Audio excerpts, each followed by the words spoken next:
ग्रामसंघाला बचत देणे बाबत. तुम्हाला माहितीच असेल की आपल्या गावामध्ये तुमच्या गावामध्ये ग्रामसंघ असेल तर तुम्हाला माहिती असेल की ग्रामसंघ समूहाकडून बचत ही घेतात. तर त्यासाठी हा विषय घेतलेला आहे मी. जर की तुमचा म्हणजे ग्रामसंघाला तुम्ही जर जोडलेला आहात तुमचा समूह, तर त्या ठिकाणी काही ग्रामसंघ घेतात, काही ग्रामसंघ घेत नाहीत. पण जर घेत असाल तर तुम्ही त्यासाठी तुम्ही तुमच्या समूहामध्ये कसा ठराव करायला पाहिजे त्यासाठी हा विषय घेतलेला आहे. तर ग्रामसंघाला बचत देण्याबाबतचा आपला हा ठराव आहे. तर वरील विषयास अनुसरून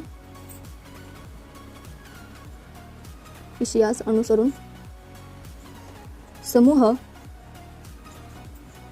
ग्रामसंघाचा सदस्य असून